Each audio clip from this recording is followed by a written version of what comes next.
साहेब बंदगी साहेब, स्वागत है आपका कबीरपंथी परिवार में।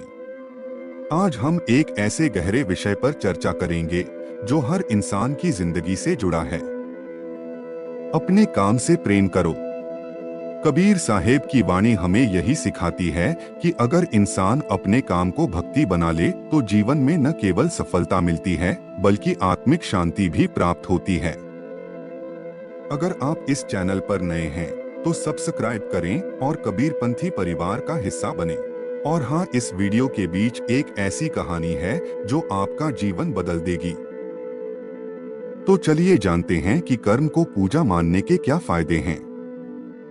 सबसे पहला सवाल, हमें अपना काम बोझ क्यों लगता है? हम सबने कई बार सोचा है, ये काम बहुत भारी है, मुझे यह नौकरी पसंद नहीं, या ये बस मजबूरी है। असल में काम बोझ तब लगता है जब हम उसे केवल तनख्वाह, लाभ या नतीजे से जोड़कर देखते हैं।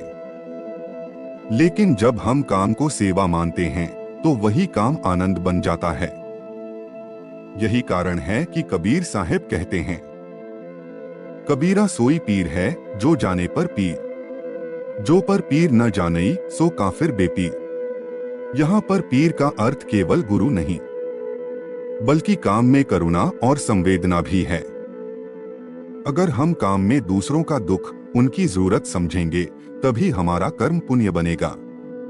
भागवत गीता में श्री कृष्ण ने भी कहा है, कर्म करो फल की चिंता मत करो।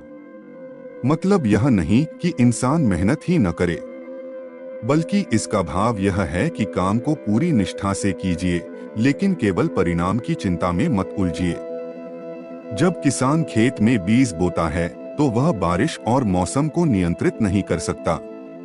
उसका काम है ईमानदारी से बीज बोना और खेत की देखभाल करना। बाकी फल का निर्णय प्रभु पर छोड़ देना। यही शिक्षा हमें काम से प्रेम करना सिखाती है।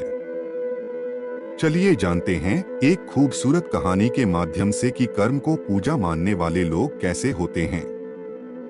वाराणसी की गलियों में एक बुनकर रहता था, नाम था रामू। उसका जीवन बहुत साधारण था। एक छोटी सी झोंपड़ी, एक पुराना करघा और ढेर सारे धागे। लोग अक्सर उसे देखकर कहते, रामू, यह काम बड़ा कठिन है। सुबह से शाम तक करघा चलाना, धागों को सुलझाना, मेहनत करना और बदले में बहुत थोड़ा मिलना। इससे अच्छा कोई दूसरा काम क्यों नहीं ढूंढ लेता? रामू मुस्कुरा देता और कहता, भाई, ये करघा मेरे लिए बोझ नहीं है। जब मैं इस पर कपड़ा बुनता हूँ तो मुझे लगता है जैसे प्रभु ने मुझे जीवन बुनने का काम सौंपा है। हर धागा मेरे लिए नामस्मरण जैसा है। रामू जब धागा डालता तो मन ही मन सत्यनाम का जप करता। उसके लिए हर कपड़ा केवल कपड़ा नहीं था बल्कि एक भक्ति का प्रसाद था। वह कहता, जो यह कपड़ा पहनेगा उसे ठंड से बचाव मिलेगा, उसे आराम मिलेगा। और मैं चाहता हूं कि उसमें मेरे प्रेम और मेरी भक्ति की झलक भी मिले। धीरे धीरे लोग उसके कपड़े पसंद करने लगे। वे कहते, रामू के बनाए कपड़े में कुछ अलग ही सुगंध है, जैसे उसमें सच्चाई और प्रेम बसा हो। एक बार अकाल पड़ा, बाजार ठप हो गया। कई बुनकरों ने करघा छोड़ दिया और दूसरे काम करने लगे।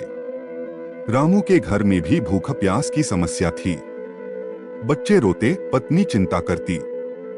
गांव के लोग फिर कहने लगे, रामू, तू इतना अड़ा क्यों हुआ है?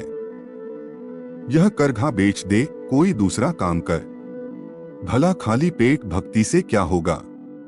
लेकिन रामू ने करघा नहीं छोड़ा। वह बोला, भाई, ये करघा मेरे लिए सिर्फ रोटी कमाने का साधन नहीं है, यह तो मेरी आत्मा की साधना है। जिस तरह साधु संत दिन रात नाम जपते हैं, उसी तरह मैं हर धागे में प्रभु का नाम जपता हूँ।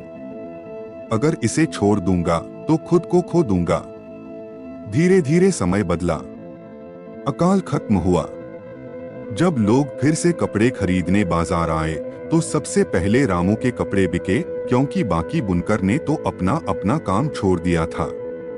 और फिर लोग कहने लगे कि रामू का कपड़ा केवल कपड़ा नहीं है, यह तो उसकी साधना है, उसकी आत्मा की सुगंध है। धीरे धीरे उसकी मेहनत और काम के प्रति प्रेम ने उसे इतना सम्मान दिलाया कि लोग दूर दूर से कपड़े खरीदने आने लगे। लेकिन रामू वही रहा, सरल, संतोषी और अपने काम से प्रेम करने वाला।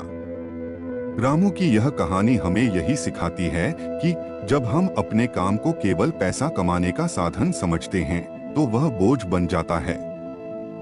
लेकिन जब हम अपने काम को भक्ति, सेवा और प्रेम का रूप देते हैं तो वही काम हमें सम्मान, सुख और आत्मिक शांति दिलाता है। जैसा कबीर साहब कहते हैं, मन के हारे हार है, मन के जीते जीत। रामू ने कभी हार नहीं मानी क्योंकि उसने अपने काम को साधना बना लिया। तो चलिए अब हम जानते हैं कि अपने काम को भक्ति में कैसे बदलें। ऐसा करने के 5 उपाय हैं। पहला, नियत को शुद्ध करें। सुबह काम शुरू करने से पहले मन में संकल्प लें कि यह कार्य प्रभु को समर्पित है। दूसरा, मन लगाकर कीजिए। अधूरा मन या लापरवाही से किया गया काम कभी आनंद नहीं देता। जैसा कर्म होगा वैसा ही मन बन जाएगा। तीसरा, सेवा भाव अपनाइए। अपने काम को केवल अपनी नहीं बल्कि दूसरों की भलाई का साधन समझिए। चौथा, संतोष रखें। परिणाम चाहे जैसा भी मिले उसे स्वीकार करें। फल का मोह ही काम को बोझ बना देता है। और पांचवा, कृतज्ञता का भाव रखें। सोचे कि प्रभु ने आपको काम करने का अवसर दिया है। कितने लोग हैं जो बेरोजगार हैं या काम करने में सक्षम ही नहीं। कबीर साहेब का एक प्रचलित दोहा जानते हैं, करता था तो क्यों रहा, अब करी क्यों पछताए। बोए बबूल तो अमृत कहां से पाए। जिसका अर्थ है कि जब कर्म करने का समय था तब तुमने सही कर्म नहीं किए और अब जब उसके बुरे परिणाम आ रहे हैं तो पछताने का क्या फायदा है। इसका गहरा भाव है कि इंसान जैसा कर्म करेगा वैसा ही फल पाएगा। अगर कर्म को प्रेम से करेंगे तो परिणाम मधुर होगा। अगर लापरवाही या बोझ समझकर करेंगे तो परिणाम भी कड़वा ही होगा। दोस्तों, याद रखिए, कर्म से प्रेम करना मतलब खुद से प्रेम करना। कर्म से प्रेम करना मतलब प्रभु से जुड़ना और कर्म से प्रेम करना मतलब अपने जीवन को एक पूजा बनाना। तो आज से ही संकल्प लें, कर्म को बोझ मत मानिए, कर्म को प्रभु का आशीर्वाद मानिए। आपका हर कार्य एक भक्ति बनेगा और आप पाएंगे कि जीवन अपने आप बदल रहा है। अगर यह संदेश आपको अच्छा लगा तो वीडियो को लाइक करें, शेयर करें और कबीरपंथी परिवार को सब्सक्राइब करना न भूलें। कमेंट में लिखें, मैं अपने कर्म से प्रेम करूंगा। साहेब बंदगी साहेब।